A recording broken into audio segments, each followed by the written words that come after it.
berkaitan dengan ucapan di mana perkataan-perkataan yang membangkitkan dahaka kepada negeri ataupun perasaan melawan kuasa kerajaan.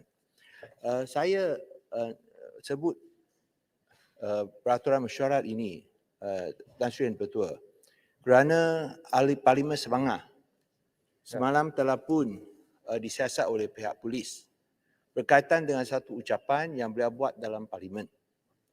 Dan semua pun dalam Parlimen tidak dibantah oleh mana-mana pihak. Maka malah Tan Sri Yang Dipertua pun tidak menghalang ucapannya. Tapi kami tidak faham mengapa hak dan keistimewaan ahli-ahli Parlimen semasa berucap di Parlimen sekarang telah diremehkan, malah boleh dianggap dihina dengan satu siasatan oleh polis yang boleh dianggap sebagai menggertak atau intimidation ke atas ahli Parlimen, khususnya daripada pembangkang. Lebih-lebih lagi, Tan Sri Yang Dipertua, di mana apa yang diucapkan oleh Sabangah bukanlah menyatakan secara terbuka untuk memisahkan Sabah daripada Malaysia, tetapi hanya tentang apa yang berlaku dalam Sabah. Dan ini pun telah disuarakan oleh ahli Parlimen Sabah daripada pihak kerajaan, iaitu daripada GRS. Tapi kita tidak lihat ada tindakan yang sama yang diambil ke atas mereka. Ini seakan-akan ada double standard dan merupakan satu intimidation ke atas ahli Parlimen pembangkang, tak kira sama ada Pakatan Harapan ataupun daripada warisan. Malah kita lihat pihak polis tidak mengambil sebarang tindakan apabila ada pihak, individu dan organisasi secara terbuka meminta sekolah vernacular, sekolah Cina dan Tamil ditutup sama sekali. Tapi kita tidak lihat bahawa pihak polis mengambil sebarang tindakan. Ini pula ahli Parlimen ucap dalam Dewan Yang Mulia ini tak dihalang oleh speaker dan tak dihalang oleh mana-mana ahli Parlimen. Dan dengan nyata sekali, ketara sekali tidak menyatakan nak pisah Sabah daripada Persekutuan Malaysia. Tapi pula diambil tindakan. Kami dari pihak pembangkang ingin membantah tindakan yang diambil oleh polis kerana ini menjadikan polis seperti ala politik untuk menggertak dan juga mengancam kebebasan dan juga peranan yang dimainkan oleh ahli Parlimen pembangkang. Saya harap Tan Sri Yang Dipertua boleh buat satu ruling. Kalau pihak polis tak ambil tindakan, kena rujuk dulu kepada speaker.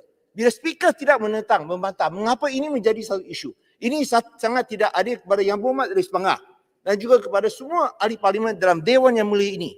Speaker harus menegakkan keunggulan dan juga sovereignty of Parlimen dengan izin. Sekian, terima kasih. Terima kasih. Sebelum speaker ya. jawab, Ya. biar saya memberi kenyataan menyokong yang dibangkitkan, kerana ini juga saya rasa tersentuh peranan speaker. Kalaupun ada masalah, itu harus dibangkitkan oleh pihak kerajaan, rujuk kepada jawatankuasa ya, untuk mengambil tindakan. Tetapi untuk menghalang dan memberi ugutan kepada ahli Parlimen mengemukakan pandangan seperti yang berlaku kepada YB Sepanggar, saya rasa sekali lagi create a very dangerous precedent in this house. Kalau strictly speaking, kalau nak buat analyse itu, yang saya cakap, saya sendiri banyak yang saya sentuh yang boleh dibuat sebagai selaku ahli Parlimen di Parlimen yang tidak mudah dibuat di luar. Jadi kalau Tan Sri Speaker ambil tafsiran yang keterlaluan mengikut kehendak atau tafsiran polis atau KDN, ia akan menghalang kebebasan kita sampai.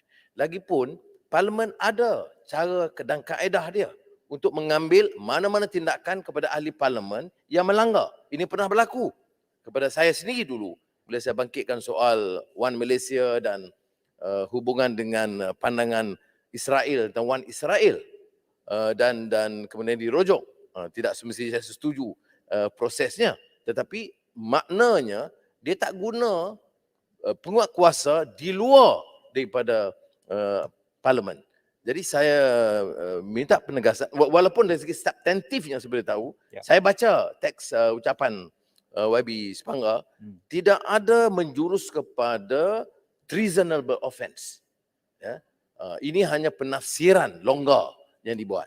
Saya sekali lagi usulkan kepada speaker supaya speaker campur tangan menyatakan ini ruang Parlimen. Saya masih ingat baru-baru ini speaker House of Commons Saya ada minta kawan-kawan forward kepada speaker. Dia tegur Prime Minister Boris Johnson dan mengatakan, Mr. Prime Minister, I am the Speaker of the House. You listen and I decide.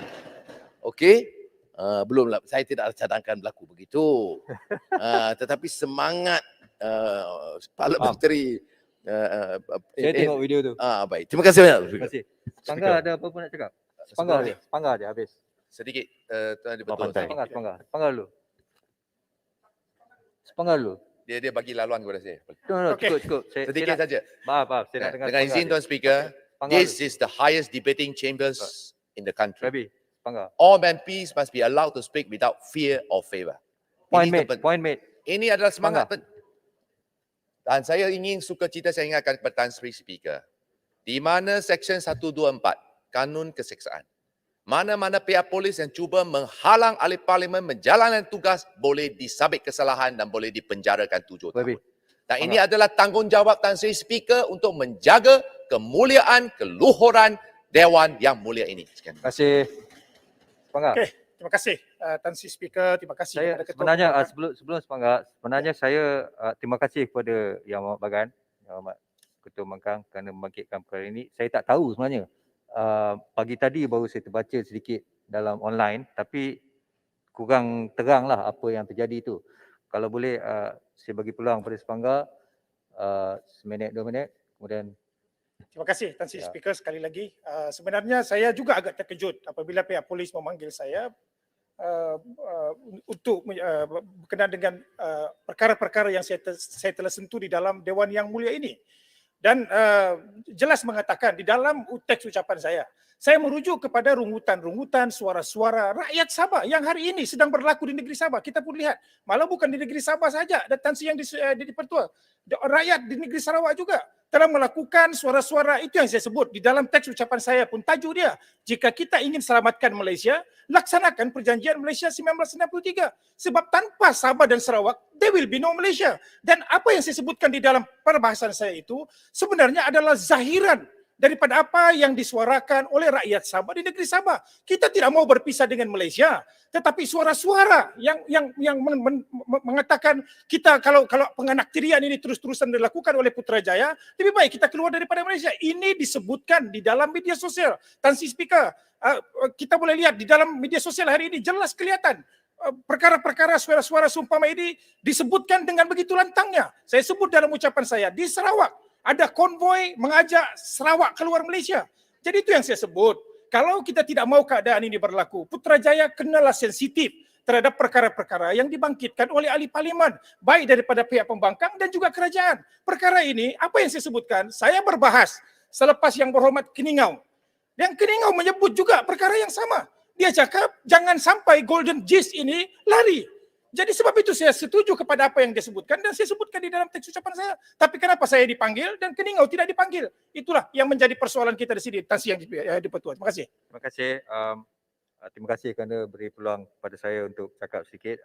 Saya akan halusi handset ucapan Yang Berhormat Sepangga dan insyaAllah saya akan saya mengambil perkara ini dengan serius. InsyaAllah saya akan berkomunikasi dengan pihak yang berkenaan, ya, agar apa nama orang kata Tan Sri hak Speaker. untuk berucap Tan Sri di Speaker. Dewan Negara Sri, dapat Speaker. pertahankan. Ya, terima kasih. boleh, Terima Tan kasih Sri, semua. kalau boleh cadangkan Tuan Jaya sikit Tan Sri. Tuan Setiausaha. Tan Sri, sikit. Terima kasih. Cukup. Saya cadangkan supaya Ketua Pilihan Negara disaman untuk tegaskan perkara ini. Kerana saya tahu Tan Sri akan buat proses Apa tu. saya tengok dulu. Tapi saya cadangkan supaya tindakan tegas diambil Tan Sri. Terima kasih. Saya tak pernah sama orang, so susah sikit lah.